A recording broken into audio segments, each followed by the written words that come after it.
Video பார்த்துட்டு இருக்கிற உங்களுக்கு எல்லாருக்கும் வணக்கம். இன்னைக்கு நான் 2013 ரிலீஸ் ஆன லவ் லேஸ் அப்படின்ற ஒரு ஹாலிவுட் படத்தோட கதையை தான் சொல்ல போறேன். இந்த படத்தோட பொன்லைன் பத்தி எல்லாம் பேசாம நேரா கதைக்குள்ள போயிடலாம். அதுக்கு முன்னாடி இந்த படத்தை 18 வயசுக்கு மேற்பட்டவங்க மட்டும் பாருங்க. ஏன்னா படத்துல அந்த மாதிரி காட்சிகள் கேட்கப்பட்டது இருக்கு. ஆனா நான் சொல்ல போற இந்த ஒரு வீடியோவை நீங்க யாரு வேணா பார்க்கலாம். உங்களுக்கு இந்த படத்தோட கதை மட்டும் தான் சொல்ல போறேன். மத்தபடி எந்த ஒரு தவறான காட்சிகளும் இந்த வீடியோல காட்டப்படாது. முதல் யாராச்சும் இந்த வீடியோ பார்த்துட்டு இருக்கீங்கன்னா நீங்க கேட்டுக்கொண்டிருப்பது தமிழ் பை சேனல். நான் ஹரிஹரன். இந்த சேனல் உங்களுக்கு பிடிச்சிருந்தா மட்டும் சப்ஸ்கிரைப் பண்ணி பக்கத்துல வர பெல் பட்டியும் சேர்த்து கிளிக் பண்ணிக்கிங்க. டெலிகிராம்ல ஃபாலோ பண்ணாதவங்க ஃபாலோ பண்ணிக்கிங்க. இப்போ நாம இந்த படத்தோட கதைக்குள்ள போயிடலாம். இந்த படத்தோட தொடக்கத்திலே கிரணை தான் காட்டுறாங்க. இங்க வந்து பாத்தீங்கன்னா ஒரு சினிமா நடிகை. இப்ப இந்த நடிகையோட வாழ்க்கையை பத்தி நமக்கு கொஞ்சம் கொஞ்சமா காட்ட ஆரம்பிக்கிறாங்க. கிரண் குடும்பத்தை பத்தி சொல்லணும்னா ரொம்ப பயபக்தியுள்ள ஒரு குடும்பம். எப்ப பார்த்தாலுமே கர்த்தரை கும்பிட்டு இருப்பாங்க. அது எப்படின்னா சாப்பிட போனாலும் சரி, தூங்க போனாலும் சரி, குளிக்க போனாலும் சரி, எப்ப பார்த்தாலுமே கர்த்தரை கும்பிட்டு பயபக்தியோட வாழ்ந்துட்டு இருக்க ஒரு குடும்பம் தான். ஆனா கிரண் ஒரு நாள் வந்து பாத்தீங்கன்னா ஒரு பார்ட்டிக்கு அவங்க ஃப்ரெண்டு கூட போறாங்க. அங்க போன கழுத்தது ஃபுல்லா சரக்க போட்டுட்டு ஆட்டம் போட்டுட்டு இருக்காங்க. அப்படி அவங்க டான்ஸ் ஆடிட்டு இருக்கத ஒரு நபர் வேடிக்கை பார்த்துட்டு இருக்காரு. இந்த பொண்ணு அழகா இருக்கல அப்படின்ற மாதிரி ஒரு மனசுக்குள்ள நினைச்சுக்கிட்டு கிரண் வீட்டுக்கு போறப்ப அந்த பொண்ணு கிட்ட வந்து பேசிட்டு இருக்காரு. நீங்க நல்லா தான் டான்ஸ் ஆடிட்டு இருக்கீங்க, உங்களை பாக்குறதுக்கே அழகா இருக்கீங்க,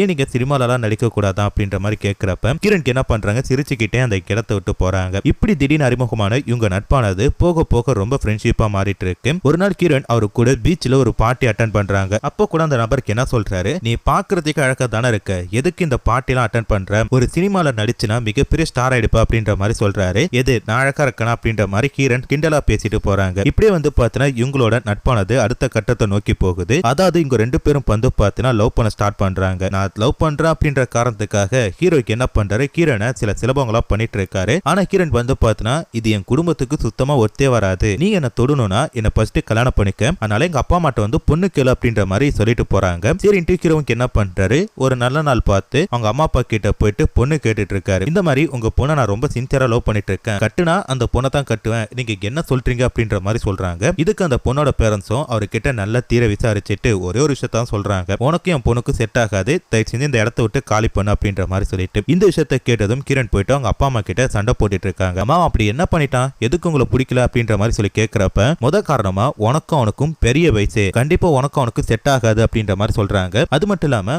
உன்னோட வயசுல மூத்தவனை கட்டிக்கிட்டீங்கன்னா நீ ரொம்ப கஷ்டப்படுவ, உன் ஏஜ்ல இருக்கிற யாராச்சும் லவ் பண்ணு, அப்படி இல்லாட்டி நாங்களே பார்த்து கல்யாணம் பண்ணி வைக்கிறோம், பொறுத்துக்கோ அப்படின்ற மாதிரி சொல்றாங்க. ஆனா இந்த பொண்ணு என்ன பண்ணிட்டா, வாழ்ந்தா அவன் கூட தான் வாழ்ப்பேன், இல்லனா செத்து போயிடும் அப்படின்ற மாதிரி சொல்லிட்டு ஒரு நல்ல நாள் பார்த்து அந்த வீட்டை விட்டு ஓடி போய் ஹீரோவை கல்யாணம் பண்ணிக்கிட்டா. சோ கல்யாணம் பண்ண கருத்து தான் ஹீரோவோட சுய ரூபமே தெரிய ஆரம்பிக்குது. ஹீரோ வந்து பாத்தீங்கன்னா அந்த மாதிரி விஷயத்துல ரொம்ப வீக்கு போல இருக்கு. எப்ப பார்த்தாலுமே இந்த பொண்ணை போட்டு ரொம்பவே டார்ச்சர் பண்ணிட்டு இருக்கான். எந்த அளவுக்குனா அந்த பொண்ணு தூங்க போனாலும் சரி, சாப்பிட போனாலும் சரி, குளிக்க போனாலும் சரி, எங்க டிவி பார்த்துட்டு இருந்தா கூட அந்த பொண்ணை விடாம வச்சு சம்பவம் பண்ணிட்டு இருக்கான். இப்படியே நாட்கள் கொஞ்சம் கொஞ்சமா போயிட்டு இருக்கப்ப ஹீரோக்கு என்ன பண்றாரு, ஒரு இடத்துக்கு அந்த பொண்ணை கூட்டிட்டு போறாரு. அந்த இடத்துல போயிட்டு நம்ம இங்க படம் பார்க்க போறோம் அப்படின்ற மாதிரி சொல்லிட்டு டிவில வந்து பாத்தீங்கன்னா ஒரு படத்தை போடுறாரு. அந்த படம் வந்து பாத்தீங்கன்னா ஒரு அந்த மாதிரி படம். அந்த படத்தை பார்த்ததும் ஹீரோனுக்கு வந்து அடைச்சி என்ன இதெல்லாம் போயிட்டு பப்ளிக்கா வீடியோ எடுத்து ரிலீஸ் பண்ணிருக்காங்க, பார்க்கவே கன்றாபியா இல்ல, ஏதோ ஒரு பெட்ரூம்குள்ள நடக்கிற சீன் தானே பார்த்தா பப்ளிக்கா காட்டுறீங்களா அப்படின்ற மாதிரி சொல்லி சிரிச்சிட்டு இருக்காங்க. ஆனா ஹீரோனுக்கு தெரியாது ஹீரோ தான் இந்த படத்தோட டைரக்டர். சோ இப்போ ஹீரோ பத்தி சொல்றாங்க. ஹீரோ வந்து பாத்தீங்கன்னா இந்த மாதிரி ஏகப்பட்ட படங்களை எடுத்து வச்சிருக்காரு. அது மட்டும் இல்லாம ஏகப்பட்ட ட்ரக் டீலிங்கும் இவரு பண்ணிட்டு இருக்காரு. சோ எப்ப வேணாலும் போலீஸ்ட மாட்டிப்பாருன்ற மாதிரி காட்டிட்டு இருக்காங்க. நான் சொன்ன பாய் முகூர்த்தம் ஹீரோ வந்து பாத்தீங்கன்னா கரெக்டா போலீஸ் கைது பண்ணி கூட்டிட்டு போறாங்க. இந்த ஒரு விஷயத்தை கேட்டதும் கிரண் என்ன பண்றாங்க, என் ஹஸ்பண்ட் அந்த மாதிரிலாம் பண்ணிருக்க மாட்டாரு அப்படின்னு சொல்லிட்டு கோர்ட்ல போயிட்டு பாத்தீங்கன்னா கேஸ் கொடுத்து அவங்க ஹஸ்பண்ட ஜாமீன்ல கூட்டு வராங்க. கூட்டு வந்த கடத்தது அவங்க ஹஸ்பண்ட் என்ன சொல்லிட்டு இருக்காரு, இப்ப நான் வந்து மூசாலாம் பெல்ல பரல, ஏதோ ஜாமீன்ல பெல்ல வந்திருக்கேன் அவ்வளவுதானே தவிர நான் மூசா பெல்ல பரோனா ஏகப்பட்ட பணம் செலவாக்கும் அப்படின்ற மாதிரி சொல்றாரு. இந்த ஒரு விஷயத்தை கேட்டதும் கிரண் அப்படியே என்ன பண்றது அப்படின்ற மாதிரி மூச்சிட்டு இருக்காங்க. எனக்கு தெரியாது, நீ தான் என்ன பெல்ல கூட்டு வரதுக்கு பணம் சம்பாதிக்கணும் அப்படின்ற மாதிரி ஹீரோ சொல்றாரு. நான் என்னங்க பண்ணுவேன் அப்படின்ற மாதிரி ஹீரோன் சொல்றப்ப ஒண்ணும் கிடையாது, நான் ஒரு சில டைரக்டரை பார்த்து வச்சிருக்கேன், அவங்க சொல்ற படத்துல நீ நடிச்சுனா ஏகப்பட்ட பணம் வரும், அதை வச்சு என்ன வெளில கொண்டு வரலாம் அப்படின்ற மாதிரி சொல்றாங்க. ஹீரோ தான் ஏற்கனவே ஒரு மேல அதிக காதல் இருக்காங்களாச்சா, இவரு கண்டிப்பா வெளில வரணும் அப்படின்ற மாதிரி சொல்லிட்டு நீங்க எது சொன்னாலும் செய்யலாம் அப்படின்ற மாதிரி சொல்றாங்க. அடுத்ததா ஹீரோன் வந்து பாத்தீங்கன்னா ஒரு படத்துல நடிக்க போறாங்க. இந்த படம் வந்து பாத்தீங்கன்னா ஹீரோனுக்கு ஃபர்ஸ்ட் பிடிச்சு போயிட்டு எனக்கு கதை அப்படி நல்லா இருக்கு அப்படின்ட்டு. ஆனா போக போக தான் தெரியுது அந்த பொண்ணுக்கு இது அந்த மாதிரி படம் அப்படின்னு சொல்லிட்டு. அப்ப இந்த மாதிரி படத்தை நம்ம எப்படி நடிக்கிறது அப்படின்ட்டு உங்க மைண்ட் செட் ஃபர்ஸ்ட்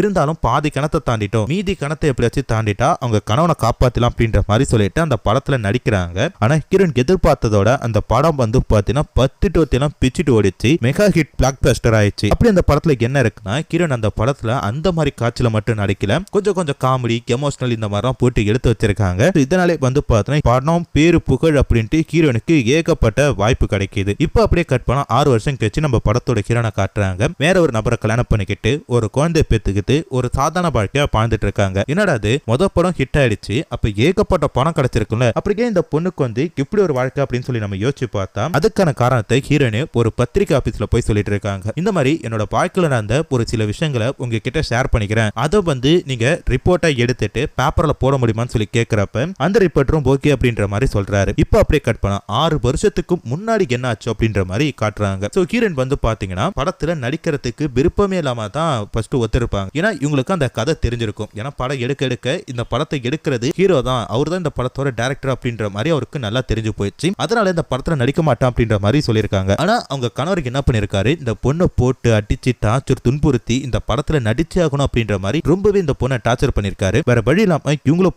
பார்த்தா இந்த படத்துல நடிச்சிருக்காங்க. அது மாதிரி இவங்க இருக்கிற அந்த வீட்டை விட்டு கிரண் தப்பிச்சு போலாம் அப்படின்னு சொல்லிட்டு பல பாட்டி முயற்சி பண்ணி பார்த்திருக்காங்க. ஆனா அது எல்லாத்துக்குமே அந்த சைக்கோ கணவருக்கு என்ன பண்ணிருக்காரு, இந்த பொண்ணை பிடிச்சு போயிட்டு வீட்டுல வச்சு ரொம்ப பேர் டார்ச்சர் பண்ணிருக்காரு. இந்த படத்தை எடுக்கிறது மட்டும் இல்லாம இந்த படத்து மூலமா பெரிய ப்ரொடியூசர், பெரிய சினிமாக்காரங்க, தயாரிப்பாளர் அப்படின்ட்டு ஏகப்பட்ட பேரிட்ட இப்ப நான் ஒரு படம் எடுத்துட்டு இருக்கேன்ல, அந்த படத்துல நடிக்கிறது என்னோட பொண்டாட்டி தான், அவளை நீங்க யூஸ் பண்ணிக்கலாம், எந்த ஒரு பிரச்சனை இல்ல, அது கொஞ்சம் பணமா கொடுங்க அப்படின்ட்டு கண்ணோட சொந்த பொண்டாட்டியை பார்த்தீங்கன்னா விபச்சாரை ஒரு பயன்படுத்திட்டு இருக்காரு. இதெல்லாம் இந்த பொண்ணுக்கு பார்த்தீங்கன்னா மிகப்பெரிய டார்ச்சரியா இருக்கு. எப்படியாச்சும் இந்த இடத்தை விட்டு தப்பிச்சு போனோம் அப்படின்ற மாதிரி முடிவு பண்ணி ஒரு நாள் அவங்க அப்பா அம்மா கிட்ட போயிட்டு நடந்த எல்லாத்தையுமே சொல்றாங்க. ஆனா அதுக்கு அவங்க அப்பா அம்மா என்ன சொல்றாங்க, நீ இந்த வீட்டை விட்டு வெளில போனதுமே நீ செத்துதான் நாங்க தலைமொழிக்கிட்டோம், இனிமேட்டு உனக்கும் இந்த வீட்டுக்கு எந்த சம்பந்தம் கிடையாது, நீ எப்படியாச்சும் போ அப்படின்ற மாதிரி சொல்லி அனுப்பி வச்சுட்டாங்க. இது அவங்க காதல் கணவருக்கு தெரிஞ்சு அவருக்கு என்ன பண்றாரு, கூட்டிட்டு போய் அந்த பொண்ணை அடிச்சு ரொம்பவே டார்ச்சர் பண்றாரு. இப்படிதான் கீரனை கூட்டு போய் அடிச்சு ரொம்பவே டார்ச்சர் பண்ணி அந்த படத்துல நடிக்க வச்சிருக்காரு. மொத படம் பாத்தீங்கன்னா ஹிட்டானுக்கு அடுத்தது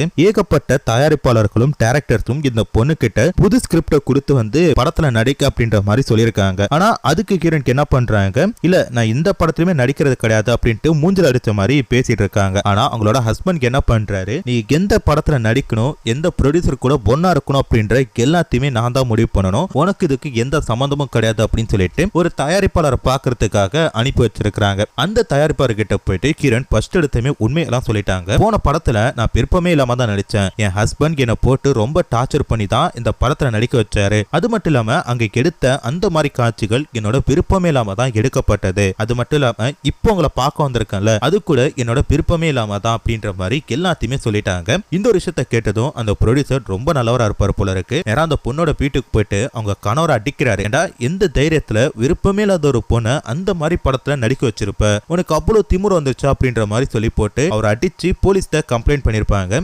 அதுக்கடுத்து கிரண் பாத்தீங்கன்னா இப்ப வேற ஒருத்தர கல்யாணம் பண்ணிட்டு குழந்தை குட்டியோட ஒரு நார்மல் லைஃப் வாழ்ந்துட்டு இருக்காங்க. இந்த ஒரு விஷயத்தை கேட்டதும் பத்திரிகையாளர் இதெல்லாம் உண்மையா இருக்குமா இல்ல பொய்யா இருக்குமா அப்படின்ற மாதிரி சொல்லிட்டு உண்மை கண்டுபிடிக்கிற அந்த மிஷினை வச்சு ஒரு டெஸ்ட் எடுக்கிறாரு. அதுல பாத்தீங்கன்னா கிரண் சொன்ன எல்லாமே உண்மை அப்படின்ற மாதிரி கிராஃப்ட் போட்டு வந்திருக்கு. இதனால கிரண் என்ன பண்றாங்க, சரி நான் சொன்ன எல்லாத்தையுமே நீங்க பேப்பர்ல போட்டுறீங்களான்னு சொல்லி கேட்கிறப்ப ஒரு எழுத்து கூட மாறாம கிரண் என்ன சொன்னாங்களோ அதை அப்படியே உங்க பத்திரிகையில போடுறாங்க. கிரண் ஃபர்ஸ்ட் என்ன நினைச்சிட்டு இந்த பத்திரிகையில போய் பேசினாங்கன்னா ஏதோ நம்மளோட மனக்குறைய ஒருத்தவங்க கிட்ட சொல்லியிருக்கோம் அப்படின்ற மாதிரி மைண்ட் செட்லாம் போனாங்க. ஆனா அது பார்த்தீங்கன்னா ஏகப்பட்ட பிரதிகள் போயிட்டு ஏகப்பட்ட பேர் அந்த புக்கை படிக்க ஆரம்பிச்சு இதனால கிரணுக்கு அந்த படத்தை விட ட்ரிபிள் மடங்கு பாத்தீங்கன்னா பேர் கிடைச்சிருக்கு. அதனால கிரணை பாத்தீங்கன்னா திருப்பி ஒரு டிவி ஷோல பேட்டி எடுக்கிறதுக்காக கூப்பிடுறாங்க. அப்படி பேட்டி எடுக்கிறப்ப கிரணுக்கு என்ன சொல்றாங்கன்னா, இந்த மாதிரி தான் நான் என் வாழ்க்கையில பல கஷ்டங்களை அனுபவிச்சேன், இதுக்கு எல்லாத்தையுமே உங்ககிட்ட ஷேர் பண்ணிக்கிட்டேன், ஆனா இப்படி ரீச் கிடைக்கும் அப்படின்ட்டு எனக்கு கண்டிப்பா தெரியல அப்படின்றாங்க. எங்க அப்பா அம்மா கிட்ட போயிட்டு என்னோட கஷ்டத்தை சொல்லதான் போன, பட் அவங்களே கண்டுக்கல அப்படின்றப்ப என்னோட வாழ்க்கை நான் வெறுத்து போயிட்டேன் அப்படின்ற மாதிரி சொல்றாங்க. இந்த ஒரு விஷயத்த அவங்க அப்பா அம்மா கேட்டுட்டு இருக்காங்க. இந்த பொண்ணை நம்ம இவ்வளவு கஷ்டப்படுத்திட்டோமே, அப்ப அவங்க எவ்வளவு கஷ்டப்படுத்திருந்தா இவ திருப்பி நம்ம கிட்ட வந்திருப்பா அப்படின்ற மாதிரி நினைச்சு பாக்குறாங்க. அது மட்டும் இல்லாம